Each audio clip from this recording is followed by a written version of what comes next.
navigating Christian life in a secular world. Hello again. My name is Paul Moody.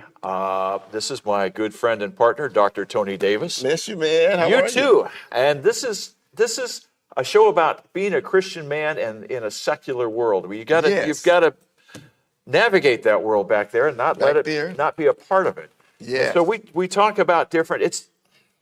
Let me start by saying this is a mentoring show. All right. It's a show to help people who have become new Christians or have been a Christian for a while and don't really know where they're going or how to advance in their Christian life, because it's a learning process as you go along. Yes. And we're not teaching you different concepts in the Bible per se, although everything we talk about is biblical and we can back it up. But we try to help people. We don't talk. Shouldn't say this. We don't talk Christianese here. We're basic, down-home people. Tony is a doctor. He is a pastor. I'm just a street guy, and so we make a good combination. That's right. And we laugh a lot together. But we try. Between the two of us, we've lived a little bit. Yes. And we think we know somewhat of what we're talking about. Yes. Yes. This show and the next one also probably, we're talking about mentoring. It's a mentoring show. Yes. And I had realized that we have never talked about actual mentoring. Right. And it's something that needs to be done. The Bible commands us to do it in one way or another. Yes. And I contacted you and said, let's do this. And you instantly said, I've got scripture. Do you want to start into some of it to get us going? To justify our existence? Well, sure. Well, as he said, welcome to the show. And we're glad to just share, as he said, the mentoring part of of our show at this point, because we've had so many great topics that we've been sharing. And it's amazing that this came up around the Christmas season. Okay, I like that. It's because actually it is a show of giving. Yes, yes. Giving, that's right. How do we give? And if you need a mentor, how do you get? Yes, a mentor, exactly. So we're going to talk about the foundational scriptures on mentorship and so many other things, and even discuss about life itself. Let's start with Proverbs. Proverbs 27:17 says, "As iron sharpens iron, so one man sharpens another." Meaning, growth happens through intentional relationships and accountability. So what does that mean to you? Intentional relationships and accountability. To me, it means, and this goes back to what we've always said about the show, following Jesus is a commitment. It's not a feeling, it's a commitment. You make that commitment to follow Christ, and you do it every day. This is the exact same thing to me. It's an intentional relationship, intentional accountability. That's very good. And what the Bible says is you don't do it on your own. Right. You do it with somebody else. You and I have often, said iron sharpens iron before we do shows. We have always, felt that we are better working off of each other than we are by ourselves. Oh, you do. Your own show is really good. But I need all the help I can get. So it blesses me that you do this with me. And we've always, we've always, likewise. Yeah, we've always done well and we bounce well off of each other. And ideally we give good stuff. You want to go on to the next one? Yeah, and the next one, Proverbs 22:6 says, "Train up a child in the way he should go. Even when he is old, he will not depart from it." Meaning, early guidance shapes lifelong teaching or character. Now, I always had a problem with this part of the verse that says, when it says, "Even when he is old, he will not depart from it." That depart from it part, because so many ladies, man, so parents, period, you teach your child as much as you can, you do all that you can. Yeah. And some of those little knuckleheads, man, they still veer off to another situation, But TD, you and I both have confessed that we strayed. Yes. We were both brought up in the church. We both kind of went off on our own direction, but we both came back. That's the good part. That's the very good part. That's the good part of it all. And for all you parents out there that have rebellious kids, they come back around. they sooner or later, sometimes later than sooner, but If a couple of knuckleheads like us can get back to God, then they can too. That's right. That's right. And then I think about the prodigal son. Remember the prodigal son? Yeah. When he went and his dad, he sent him off into the world to do whatever he wanted to do. And look, he had to come back home, He was brought up correctly. Yes. He got wild. He had lived out his wild experience and realized it was not for him. That's right. And came back home again.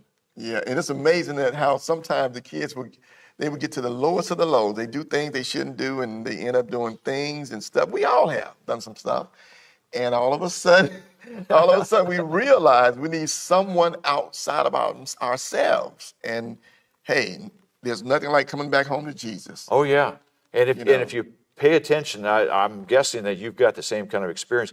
I had God putting godly men around me before I ever started really thinking about it. Wow. And they, were right there with me for the trip home. Wow. And it was wonderful. We want to raise kids well, but we also want to raise Christians well. So true. That's good. There's several different ways. I was thinking about this. There's several different ways to look at mentoring. You can we're mentoring children when we bring them up. Yes. We're teaching them what they need to know and helping them become the kind of adults that we want them to be. Right. We also mentor people who have joined the church or who have accepted Christ and don't really know where to go. And that's a lot of what we're trying to do here is say this, look at this stuff, look at this kind of Bible. How do you pick a Bible? How do you pray? How do you find a church? All that stuff.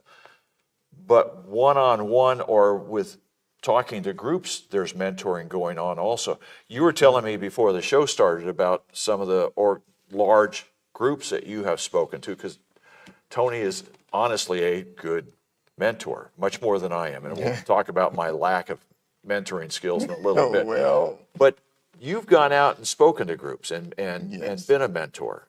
Tell the people about when you spoke to all those women who had lost children to gun violence. Yeah. For years, ever since I had, I've shared many times about my experience of being, I was attacked by gang members, shot 5 times, 10 holes. And I'm telling you, after that incident, because I wasn't the type of person, I've never been in a gang, you guys, never even held a gun at that point. And just all I knew was singing, singing gospel and, and trying to go that route with what I was writing songs and singing with groups and stuff like that. So that's where I was. And for that to come my way, it was just unbelievable, to be attacked like that. So my thought was, I'll never forget it, as I was recovering, as I was going on with my life after going through all that I did, I remember saying, you know what, I'm gonna save millions of people.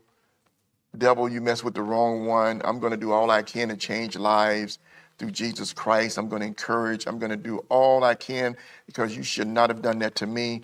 That was my mindset, when I sit there and thought about life and why would that happen to me? Did I do something wrong? We think about what did I do, And so, I didn't do anything wrong, but follow God, follow Jesus. And I think that the devil didn't like I always tell people the devil didn't like my praise. He didn't like, because I was on fire, man. I had fire in my bones for the Lord. I remember I used to drag Chris to like 4 or 5 churches on a Sunday. One Sunday, I would have an 8 o'clock, 11 o'clock, a 1 o'clock, or 4 o'clock for like 6 months. And I was in the LA area. They had these churches on street corners, like they had changed liquor stores to church storefronts. Yeah. So I had my first gospel album. I was on fire. So I was running, just encouraging people and singing and all that. So it started there, right? So it expanded from there when I had joined Saints of Value. My spiritual mom, she's in heaven now, but Pastor Vicky, Apostle Vicky, she took me to Skid Row and was teaching me and the other groups how to. One thing I love about Saints of Value is hands-on. Yeah. So they take you into the communities to preach. And so we went to Skid Row many times to preach and praise and share and all that. And so going around. So getting to those ladies. So here we are years later, right? This happened from 2003 all the way up to 2000 and, oh my goodness, My goodness, we are 2025 now. So anyway, years later, let's just say that. Years later, here we are in 2025. But 2 years ago, I was scheduled to speak in the Champaign, Illinois area, Champaign, and also Peoria. Peoria, yeah, strange name. Peoria. There's one of those in Arizona too. Peoria, really? So I went to Champaign. The mayor brought me there along with the host, and they had me to speak at this ladies group that had trauma. I mean, pure trauma. And it was 15 ladies, and they brought us in a room, and they served great lunch and everything. And they wanted me to share about my experience because of my deaf experience and also my encouragement experience. So I shared with them about what I went through, and so what really touched me with those ladies was all 15 of them, each one of them had lost a kid to violence, to gun violence. Gun violence, yeah. Very deep for me, very, very deep. And so I shared, and we had this one they had warned me about her already. Yeah, you're still here, but my son is gone, and so I was able to turn that pain around when I shared with her, the Holy Spirit just gave it to me, man. Why don't you begin to celebrate your son? You say she was talking about how great he was, he didn't do any harm, and and all these things. I said, well, what you're doing right now is not helping you or the legacy or the remembrance of your son. Begin to celebrate. Begin to celebrate who he was, how he was, who he helped, and all those things. And she stood and it was one of those moments for her, and she started crying.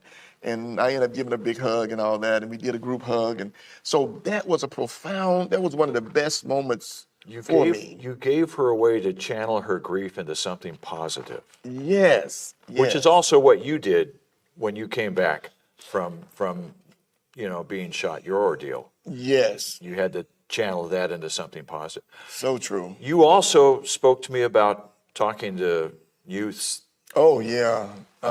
It was in Downey. It was 500 young kids. They brought them in there. They was in a detention center is what it was.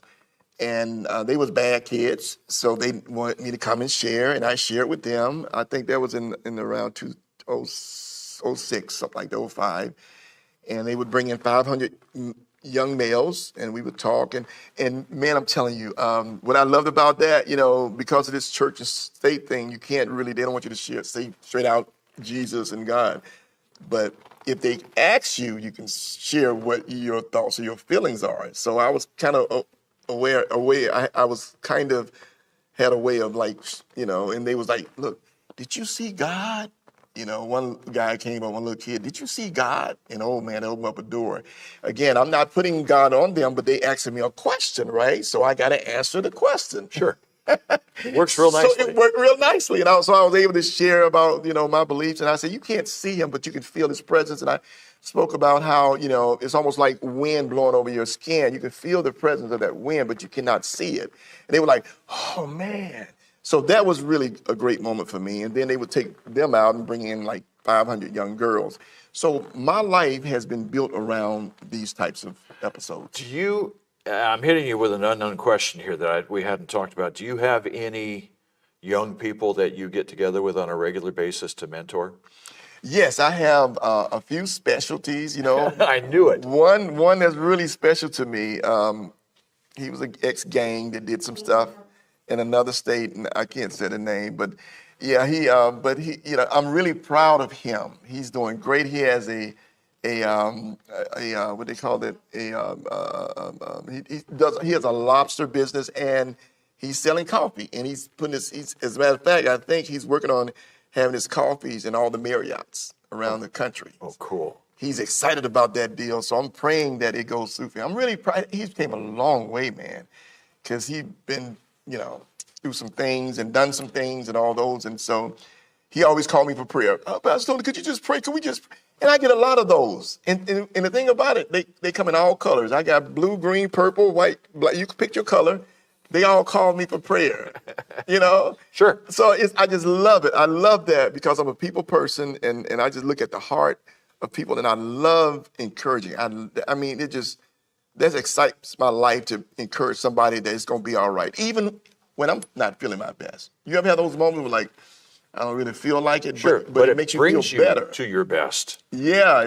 That I've experienced an awful lot. My brother does that. He lives in another state, and he's got one person, a young person that he met. I don't really know how he met him, but he gets together with him for breakfast once every 1 or 2 weeks, regularly. Yeah. And just to talk to him and talk to him about work, talk to him about God, and mentor and pass along his experience. Yes. You know, that's great, man. It's a great feeling, you know. And I noticed something about you and Jackie that I think is really great too. That you guys would meet somebody in the grocery store, yeah. and able to share Jesus. I'm not able to look. Could you look at this can, please? And let me talk to you about Jesus. I just can't switch the subject. Sometimes I can, but not all the time. Gail Oliver, who's a friend of both of ours. I remember Gail. Yeah, Gail Gail will get in the line at the supermarket and bring every single person in that line to Jesus before he's cashed out. Wow. It's just incredible. And part of it is that he talks so fast, but a part of it is that he's just so passionate for what he's saying that it blows me away. I have to confess, I don't have a gift for mentoring. At least I haven't found it yet. I keep trying to work it a little bit. I think I should be doing something along those lines. And I have not found that place in my life. I've got 1 or 2 people that I get together with, but it doesn't feel 100% natural to me yet. And God gives us different gifts. That's I was about to say. Yes. And Paul writes about it in some of his letters. He talks about gifts of tongue, gifts of leadership, gifts of all that kind of stuff. The only gift that I genuinely know, is I have a gift of encouragement. That's very strong. And I find people that I want to talk to about Jesus only to find out that, well, I used to believe, and I've kind of backslidden a little bit on it, and I give encouragement. I talk and say, get back on track. This is important stuff. Or, as I go through my life in the supermarket, for example, I'll talk to people. I just love people. Yeah. And I will. It's one of those things, you and I have in common. Yeah. And I will just, somehow strike up a conversation. Just the weirdest stuff goes through my mind, and I have to filter out most of it anyway. But I'll end up talking to somebody, or I'll wear a T-shirt that says "Binge Jesus," or I'll comment on somebody that has a T-shirt that And I was out of state last week, and I was coming out of a restaurant with family, and there was a guy looked like a biker dude, and he was wearing a T-shirt that had a cross on it made of 3 nails, just really. And I just looked at him and I said, "I really like your T-shirt," and he got a big grin on his face because he knew I knew, and we just started talking because instantly we were family. Wow! But I can encourage people. I heard a great, and I take comfort in that. It's important. There's a comedian, Jeff Foxworthy. You know who he is? Yes. You're a redneck when, and he's very, very strong Christian. Yes. And he was. I saw a video of him, and he was saying that in his hometown, that's where Chick-fil-A started. Wow. I don't like their chicken, but that's okay. I like the company though. Well, you do? Oh, yeah. Jackie's same. We see people in the drive-through lines, and we start making snide comments. No, we don't do that. I'm teasing. But the guy who was a founder of Chick-fil-A, Jeff Foxworthy, knew him personally. I guess he had worked in it, and he knew him from working there. And the guy said, "You know how you can tell when someone needs encouragement?" And he said, "No." He says, "If they're breathing." Everybody needs encouragement. That's true. And it can be a simple thing of a nice smile and a comment. It can be any number of things. But the mentoring part of it is just, and while I'm sitting here thinking, the Holy Spirit's going through my mind and saying, "Paul, you've never prayed for it. You've never asked for it." See, wow. And I'm wondering if that's, where I need to be. We confess where we're screwing up here. But that's how people learn, is that we tell them actually how we do things, what we're doing and what we're thinking about. And just think about this. One way is you can mentor is by example as well. Like you encourage me how you're such a positive person, and and I know that you really love Jesus. I know you love the Lord and you walk the way that God would want you to, even though there may be some edges on you a little bit there. But overall, little bit. big edge. No, but but I know that your heart. I see that your heart is in the right place, and that's what I appreciate about you and Jackie too. Beautiful people, and so I just can see the heart of love for Jesus and for people in a good way. So that I think so you can mentor just by example, It's true. by being who you are. And I hadn't thought about that until you mentioned that. Yeah, definitely I do that. Yeah, But I need to get out and talk to younger people and give them encouragement and mentor them. yeah. And a lot of them, I'm telling you, we in this age of this AI and this. The Cylons are This- among us. Yeah. This new generation, man, they are special, kind of.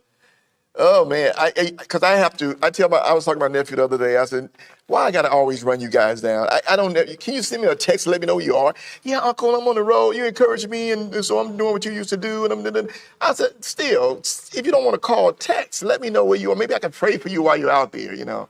So they into this thing, man. They in their own lane, and life is different and better for them. And so they, you know, it's almost like you got to chase them down sometime, you know? I noticed that with some of them. To a large degree, just to expand what I'm hearing, they're in a different world Yeah, than the way you and I grew up. Yes. And This computer and this AI stuff is just, their minds is like, you know, it's whatever's quick and easy and they on it, you know? It's a different way of life. Now, the only one that looked like that I'm really able to reach out in this moment in time is one that they don't have no other choice but to sit there.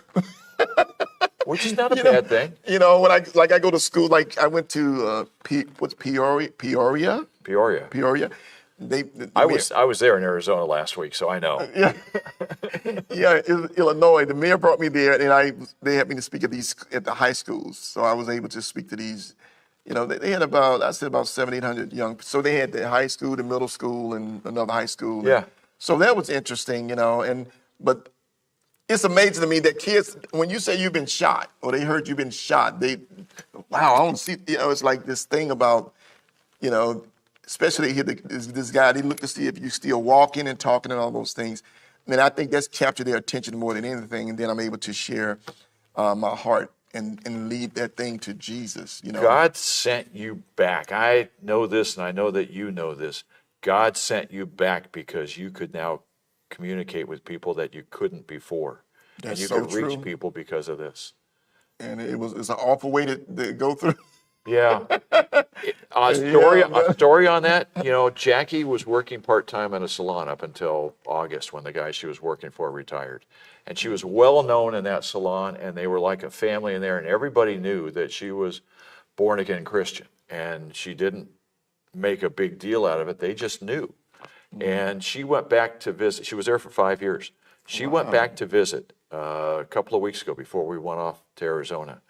And she was saying hello to everybody, and there was a little old man there who works there cutting hair. He had 83 years old. And she had never really talked to him about Jesus. He was Catholic, and he kind of kept to himself.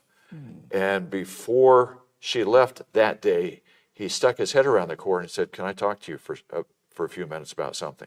She said, "Sure." So she went to talk to him, and he wanted to talk about Jesus because he knew her. He knew that she was sincere about her belief and that she wasn't going to just, you know, I say this, she wasn't a Jesus freak. She wasn't just going to bash him over the head. And but he trusted her because he knew her. And she led him in the sinner's prayer before she was done. Wow. Yeah, she was, as she says, in the birthing room. Wow. And but you know, God works in ways like that. And Yes. she worked there, I have no doubt she worked there for 5 years so that he would be prepared to hear her and act upon it, you know, at that time. Wow. Because 5 years for God, you know, that's nothing. Wow. That's deep. Yeah. But you went through, you know, your own particular, I don't know a better word, hell, Yeah. you know, and Yeah, came you're right. back out of it, and none of it was easy, and none of it was fun, and none of it was of what you wanted, but God has used it ever since. He has. He really, really. I mean, I'm amazed myself, at the doors, especially the major doors. I've done so many, man. From the TBNs, I did a lot of the 700 Club. They still are airing that story, and I think that's great. So, but anyway, here we are. Talking in our about place. mentoring. Yeah, and as we said, we were just talking about mentoring by example. In 1 Corinthians 11:1, follow by example as I follow the example of Christ. Isn't that powerful? Isn't that something? Yeah. Just think about that. Follow as I follow. In other words, if sometimes that's why I try my best. And I women are so emotional. I have to nudge Chris sometimes because she will, like, if somebody don't you get in front of us, she'll go there, and I have to, like, calm down. You want to be Christ-like. We're not going to run them down today. We'll wait till tomorrow. When somebody pull in front of the lane in a car or something like that, and, oh man, she will go there before I will, And so we want to try to lead by example and try to, like say, look, just try to be calm. Just, maybe they didn't see me or a bad day or whatever, just, as long as it don't. So in that aspect, we have to think about how we should try to be as more calm and Christ-like as we can. What's the verse? Let your light so shine before others that they see your good works and glorify your Father in heaven. I can't quote the verse. It's on the right side of the page. I'm with you on that one. I'm sure. Rich, about halfway down. Rich. I know Rich. Are you listening? Yeah. So mentoring is an interesting thing, and it can take a lot of different forms, and in this show we're trying to pass along our experience. Yes. But then I think we've looked at how do you get to that point where people will listen to you. Yes. And what are different ways that you can mentor. And it's a fascinating subject to me. And we're running out of time. Oh, wow. It's already gone. Wow. I know. We're just getting into it. Oh, I know. goodness. We appreciate your joining us for this. Yeah. This is how to live a Christian life in a secular world. world. This is my partner, back there. Yeah, no drones, Oh. right? Well, no, but that window over there is open. We're not going to go there. Okay. This is my partner, Dr. Tony Davis. And your Yes. other show on HSBN is what? Everyday Miracles. Everyday Miracles. Yes. And you do that, you're in all the time doing that show. Yes. Okay. Yes, Guests, no guests, just talking? Yes. Lately I've been having a lot of guests, but they can just tune in. I mean, especially to go back and look at the episodes that we've done already is just awesome. Yeah. And for me, this is the only show that I do. And if you want to find me outside of here, you're going to have to look on the streets because I'm an aging professional thug for Christ. Life is good. Tony, thank you. All right. Thanks, Paul. All right. We'll see you. Hopefully we'll see you all later. God bless you. God bless. The preceding program was brought to you by the Holy Spirit Broadcasting Network, HSBN Television.